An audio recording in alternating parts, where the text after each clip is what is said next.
โอ้คืออยู่พูดน่ะเราไปได้อยู่เพิ่นกับง่ายงัวง่ายเพียงน้องๆแต่บ่ได้เฮ็ดเวียกเฮ็ดการดอกแบบว่าเราอยู่พักพื้นกันบ่นี่เดือนใดนะอยู่กินยมกินยาอืมกินยาเพิ่นสั่งเพิ่นวางให้หั่นแหละก็ว่ามันใครแน่แล้วจังมาพี่โดยคือตอนนี้ปัจจุบันนี้น่ะเราบ่ได้อยู่นํกันพี่น้องเนาะผู้แรกก็ว่าหายดีพุ่นแล้วเนาะหายดีคนแรกเพิ่นจังว่าก็ว่ามันคล้ายๆแน่หั่นนะพี่น้องเนาะจังสิได้มาอยู่นํกันอยู่นำกันเท่าอ้อยข้าวเบิ่งมีเหือมีแห้งเพิ่นต้มยากินเมื่อเพิ่นก็บ่ได้กินบ่ได้กินแกงกินหุงดอกกินแต่ข้าวหุงแต่ว่าเฮ็ดเวียกหนักนี่ยังบ่ทันได้เลยเนาะเฮ็ดเวียกหนักนี่เฮ็ดเวียกหนักๆแน่โอ้ยยันบ่ได้ดอกเฮ็ดบ่ได้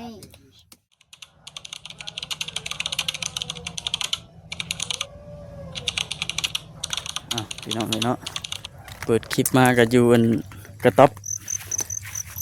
แม่น้องอ้อยน้องแอนสบายดีเฮ้ยมื้อนี้คือเงียบสมอยแต่มื้อนี้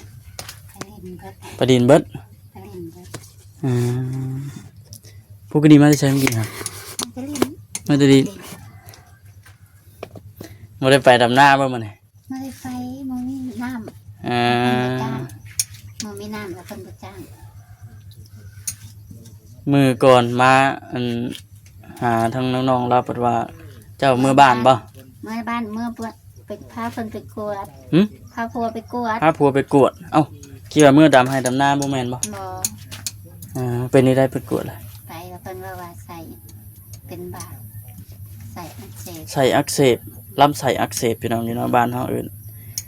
บ้านเพิ่นขายแบ่2ตัวขายแบ่โอ้บ่พอ2 ล้านบ่พอยังขายยายังมาเอาน้ำเมียอีกถือเงินลงไปเศษ3มื้อนั้น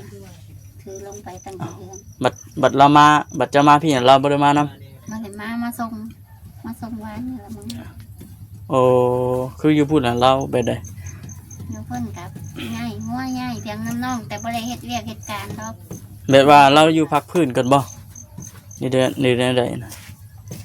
อยู่กินยมกินยากินยาเพิ่นสั่งเพิ่นวางให้หั่นแหละก็ว่ามันใครแน่แล้วจังมาพี่โดยคือตอนนี้ปัจจุบันนี้น่ะเรา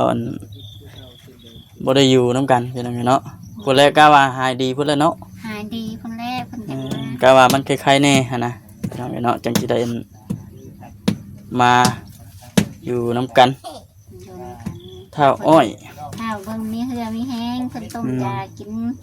เมื่อเพิ่นก็บ่ได้กิน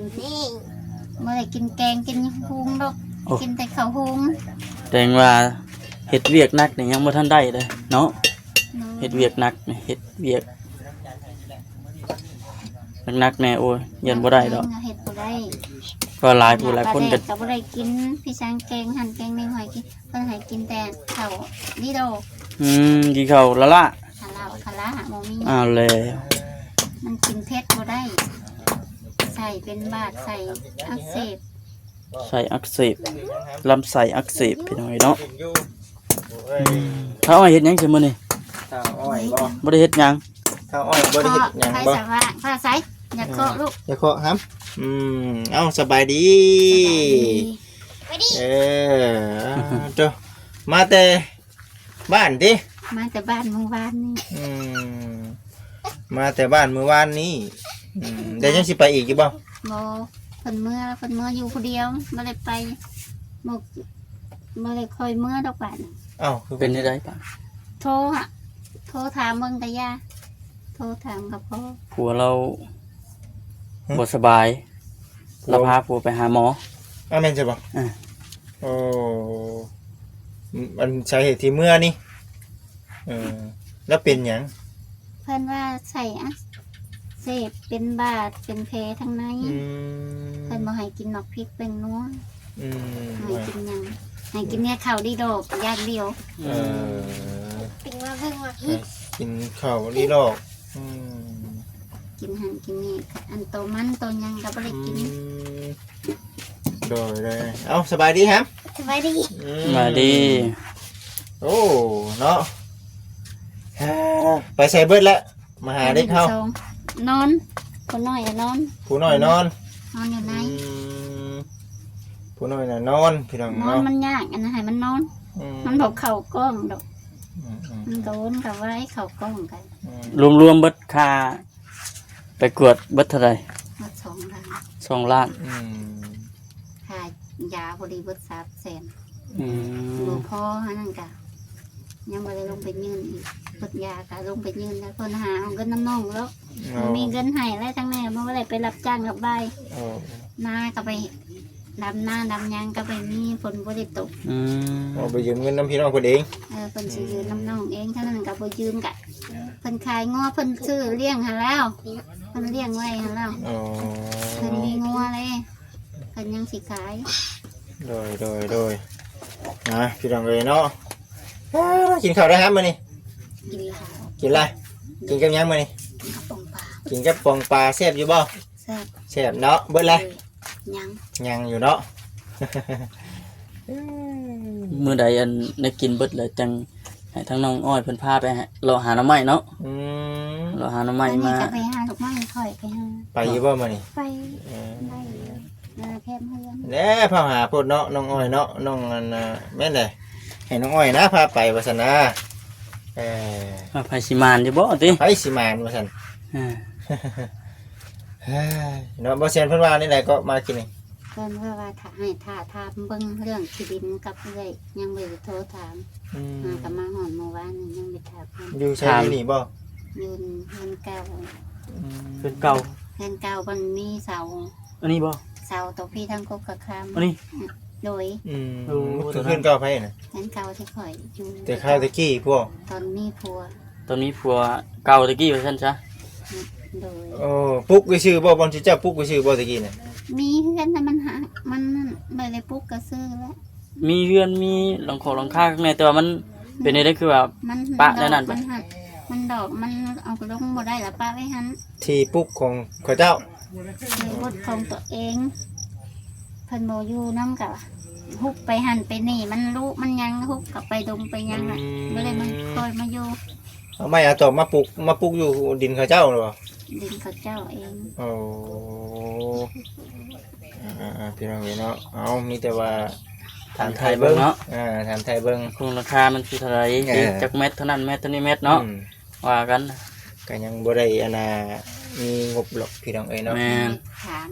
ถาม ถาม ตอนได้ฮู้ โทรถามเพิ่นยังสิบอก โทรถามเบิ่งเนาะ พวกผู้ใดจะเอาเฟซผู้ใดเอาเฟซน้ำมองงั้นคนนั้นลูกเป็นลูกถิ่มบล็อกถิ่มสิ บล็อก บล็อกลูกเจ้าเฟซเจ้าแล้วบล็อกถิ่ม บล็อกตัวแล้วมื้อหน้าบ่เข้ามาใกล้มื้อหน้า เอาเบอร์เมลสัก เรียบร้อย มื้อหน้าบ่เข้ามาใกล้เด้มื้อหน้าเนาะ คุกเขาคุกอะไรยังเดียวโทรศัพท์เผยนี่แหละนั่นสิเอาก็เอาเฮ็ดจะได้ เป็นจังไดเนาะ อย่าดอกเนาะเราเสียนเพิ่นว่านี่ได้ซะเด้อพี่น้องเอ้ยสั่งว่าแต่เนาะ นี่เฮ็ดอันนี้ ป้าหาแน่บ่เป็นหยังดอก มีบอล เนาะหำเนาะ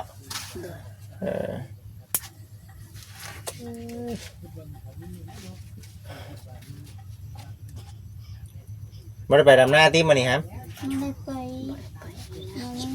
น้ำฝนบุตุก ฝนบ่ตกเนาะก็ฝนบ่ตกก็บ่ได้ไปเนาะพี่น้องเนาะ ฝนตกกับไปก็บ่ได้อยู่เพื่อนคือเก่าแล้ว ขนาดฝนตกนี่แม่นไปบ่ทุกคนเลย ไปเบิดทั้งแม่ทั้งลูก บัตรเครื่องของได้จ้ะ จะเอาออกไปไว้อยู่เพื่อนเอ้ย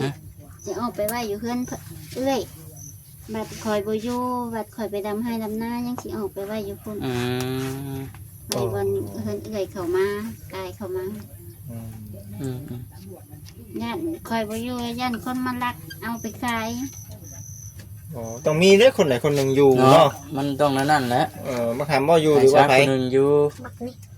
ปลาไปเฮือนตัวเอง มีแต่หัวล้านนี่แหละสิได้อยู่เพื่อน อยู่คนเดียวได้ลงไปดินไปได้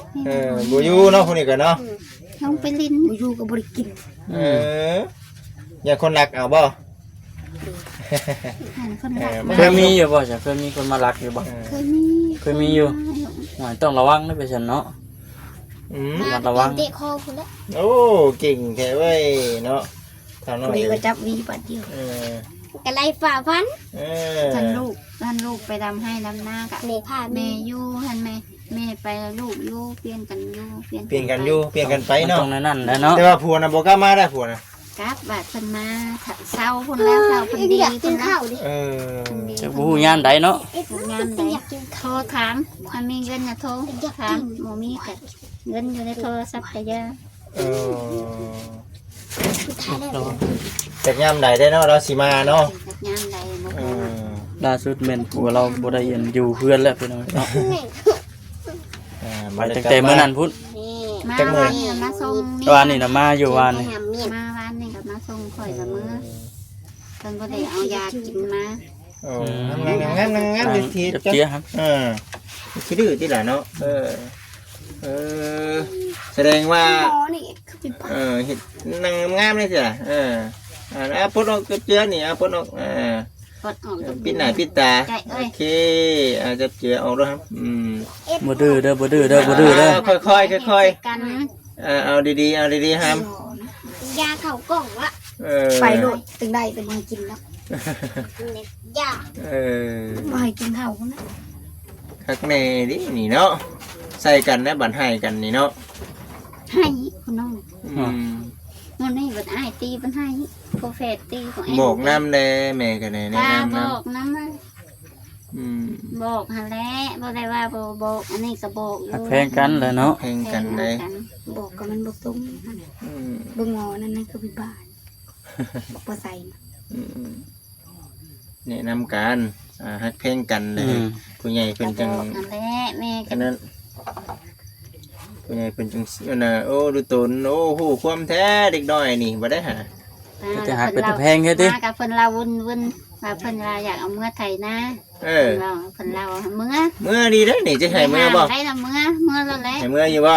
บ่ได้หามบ่ได้ปั้นลูกได้ลูกจะไปก็ไปเลย อยู่เมื่อแถวหน้าเพื่อนเท่าไหร่สิเมื่อนำเบา ไทยบ่เป็น แต่บ่เป็นเนาะ ไทยบ่แอน ดำเอา ดำเป็น จะว่าเท่าเอ็นเท่าอ้อยนี่ถือว่าถือหูความเด้อพี่น้องเด้อเนาะหูความ ดำก็เป็นบ่ให้อันดำเฮ็ดเวียกเก่งอันนี้นะแต่ไทยแล้วบ่เป็น แต่บ่เป็นเนาะ อันเฮ็ดเวียกเฮ็ดโลกก้าดำนั่นน่ะเป็น โอ้ดีแล้ว เขาเลยติดนะฮะผ้าใส่กูเฮ็ดว่าโอ้ยบ่เห็นบ่วนอยู่คน เบิ่งเด้อเข่า เด้ เด้ อ อ กินข้าวบ่ ทำให้ขึ้นมากินพร้อมกันเลยจักประจัง เขาน่ะกินคนละเทื่อแบบนี้เลยค่ะเขาจังเบิดนะบ่กินพร้อมกันยัง มือกับล่าง แม่หนึ่งหากระซุก ต้องกินน้ำกันพร้อมกันฮอดเวลากินข้าวแล้วมากินน้ำกันใช่แล้วบัดคงกินหน่อยบัดจุ้งบัดแม่งกะมันกะบ่อิ่มเนี่ยเนาะ แม่น้ำมาอยู่นี่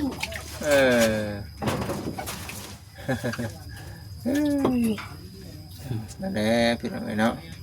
แต่ว่าผู้เป็น บ่ ผัว ได้ห้ามบ่ได้ปั้นได้ลูกอยากไปก็ไปอันนี้ ไปซะไปฮะเมื่อไป บ่ได้ห้าม เมื่อวันนี้เลย คะแนนมันของมื้อบ่ได้ห้าม ลูกพอดีเนาะ มีไหม เขาอยากไปทางใดนะให้เขาไปตามใจเขาได้ กินกับอีหยัง กินกับเกลือกินกับเกลือ ท่านแน่เราใหม่มาอยู่นี่ น้ำไม่หยังน้ำไม่ต้มบ่ ต้มจากโลกมีกิน ลูกมีกินกับจู้ไผ่นี่จู้ไผ่มาลูกมีกินแหละ ไปจู้ใส่กุกเสาเลยเนาะ จู้ไผ่ใส่ก๊กเชาได้เนาะ หนึ่งเขาแล้วเขาใส่หน่อยใส่ล่าง คิดจะบ่ไผ่นะครับ อันนี้ไปอยู่ ไปมันยังอยู่ ตามภาษาที่น้อยเด้อพี่น้องเด้อเนาะกัน อันว่ามื้อนี้นะทางบ่แซนเพิ่นเข้ามาถามไทยทางผู้เป็นแม่แล้วนี่พี่น้องเนาะถ้าไปสอบถามเรื่องกันดินดอนตอนเนี้ย ไผ่บ่กลัวนะ อันชาวบ้านเพิ่นนี้ว่าสิเป็นราคาเท่าใดนะพี่น้องเนาะ มันบ่มีเคยอยู่น้ำลูกแล้วเพิ่นว่าให้มาอยู่น้ำลูกเพิ่นว่ามาส่งว่าสิเมื่อบ่สิเมื่ออยู่น้ำลูก มาหำดำให้ดำ มาจิต นะ ยับนะ อย่าวิลูกเลยอย่าวิ โอ้ โอ้ยถึง เป็น เพิ่ ยัง น เห็นวีด้วยฮะวีด้วยนะวีด้วย ดังน้ำมันหมดบ่แล้วนะ เราหิวข้าวแห้งเนี่ยนะ เอาดัง อยู่เข้าแห้งแล้วบาดนี้ โอ้ เอ้า ตามื้อนั้นอ้ายเพิ่นเฮ็ดให้กินได้มื้อนั้นเนาะ ให้ได้กินมื้อน่ะถ้าไว้บ่เสียให้กินมื้อนี้หรือว่าเสียเองกินเองเลย ตอนอยู่ร่วมกันคือว่าแพ้กันอยู่เลย ตอนอยู่นำกันแพงกันบัดเมย์มาบัดคิดกันบาดนี้ อย่าวิแม่ว่าน่ะดังน้ำไผน้ำ เป่ามือที่ไหนครับปาปากเลยปาปาก ปึ๊บหวานป้อ เออ อันนี้ถือคน มากินฮอดผัวบ่บัดนี้ ขึ้นฮอดกะอดเอา กินฮอดก็อดเอา ขี้หอดโตเอา โทรยามเบิ่งติ เขาถามเอา อ่า บ่โทรบ่ได้ก็ย่าอันนี้ กลับบ้านไปบ่มีกำหนดว่าสิได้กลับมาเมื่อใดเนาะมีแต่ว่าดีเช้าพุ่นเนาะ โดย เอาไปด้วย เอ๊ะอืม น้ำลูก เฮ็ดได้บาดนี้จัดไปได้เล็กน้อยหลายบาทนี่พี่น้องเอ้ยเนาะ อดกินเขา เออ อุ่นนี่กินข้าว ให้มาเอิ้นมากินเด้อบ่ยากเอิ้นบอกให้ขึ้นมากินแล้วบ่ยาก อืม อยากกินคนละเทื่อละมั้ง มากินคนละเที่ยวละมั้งเนาะกินไปกินมันด้วยนะ กินคนละเทือนะมันอิ่มไว้ เหตุผลที่บ่อยากกินพร้อมกัน ถ้าไปตักลวกแล้วเป็นมันจะเอามีใส่เห็ดที่สังตักลวกกับน้ำพดเลยอันลงไปใส่เนี่ยมันจะเอาน้ำกับมีปนกัน มันสิสุกไว้พอแล้วทำนั้นนั่นน่ะเราเอาไปข้าง เดี๋ยวสอนมันให้มันได้กินแล้วน้ำเต็มหม้อแล้ว ตึ๊บไปโอ้โหเลยกินอิ่มแล้วน้ำลายแล้วสิเป็นหยังแล้วอ่ะ ต้องมีสดน้ำติ อืม จะเข้าแกะใส่เป้าไผ่ขึ้นก้น เบาเลยเอาตังเดินมาตัดอีก เออ มาเนาะตังเดินนะ เป้าเอามันสิเข้าหม้อหั่นน่ะมันสิถือคน น้องออกทางก้นเด้อน้องออกทางก้นได้เฮ้ยเอา ทางไผ่ เบิ่งไปพี่น้องเอ้ยเนาะ คนกำลังหิวข้าวอยู่ กำลังหิวเขายานะมันเห็นว่าในใดก็คือเก่า พอแล้วเป้ามันลุกเลยทำนะเอาน้องกับไผ่ใหม่ปาก เออ เมื่อหน่อยมันวินหัวแล้วก็ตุบ เออ รู้แล้ว เอาเบิ่งไปพี่น้องเอ้ยเนาะนี่เด้ในใดก็ยาคอยหิวเข้าไปสิมาเว่าในใดข่อยก็คิดเองนะมื้อนี้เดี๋ยวฉันนะกินคนเดียวบักหำนั่งลงดูฮะสิเว้าสิพังนี่นั่งลง เอาไปจุแล้วให้ จุ มัน ด ลุก นั่งมันเลย เอาให้มันจุด นั่งลงครับนั่งลง เขาหันให้มัน มานั่งเว้า นั่งลงก่อนครับอืม เป็นจะได้กินคนเดียวนะอิ่มบ่กินพร้อมกันนะบ่อิ่มก็เลยต้องจูไผมา กินคนเดียวเลยมื้อนี้โอ้ยสาเห กิน ตุ น้ำมูนะ วันยามมันมีหน่อยได้ค่ะ มีเนาะ เอ๊ะ ปันกันกิน กินน้ำมูนะมันอยากกิน เอา น้ำ เข่า มู ใส่ชุมเพิ่น กิน ข้า แล้ว ว ใส่ มันอยากอีก ใส่ กินน้ำหมูนะมันอยากอีกย้อนว่ากินบ่อิ่มเนาะอ๋อ คนละเทื่อมัน เพิ่นก็ต้องกินคนละเทื่อมันจังอิ่มแล้วอ่ะ เออ เอาพี่น้องเอ้ยเนาะพุ่น เอาเฮ็ดไป เฮ็ด ฮะ ไป จัดไป จัดไปเอาเบิดได้จ้ะสิเบิดได้มีน่ะ กระพุกกระพา เบิ แล้ว ด เนาะ จากไผ่เอ็ด จักไผเอ็ดเดี๋ยวก็ชูเจ้าต้องกินเนาะ เอาหัว เขา เงิน ยัง คัน ไม่ ใน กิน ลู จาก ก หม้อ เลย ดาวค่ะ ยังบ่บ่หำน่ะเอาแล้ว จับ เอา ผู้ใด ดีๆ ไว้ ได้เฮ้ยบ่ได้มีคนรักบ่ ซึ่งนี่กินได้ หรือว่าลูก เที่ยว หลาย เนี่ย ค แบ น บนี้นะ กินได้ ลูกหลายคนบ่จักแม่น้องเฮาเองบ่จักกินฮะ เนาะ บางงานหาไปกินห่อนั่น ไผกินซั่น ถูกว่าเหลือครึ่งนึง เหลือครึ่งนึง สงสัยได้เนี่ยเนาะ สงสัยได้นี่ อาราดเราอะ เออ อาราดไม่ได้กินได้อาราด เอออึ๊บมานี่ไหนก็ยาก่อยสิ อันน่ะ มีแต่ว่าอย่างเช่นแล้วจ้ะมื้อหน้ามื้อหน้าจะได้เข้ามาหาใหม่ เออ เอ้ยเอาสบายดี สบายดี ครับไปพี่น้องเอ้ยเนาะ เบิ่งไปพุ่นกระบุนกระวาย โอเคพี่น้องสบายดีเด้อพี่น้องเด้อ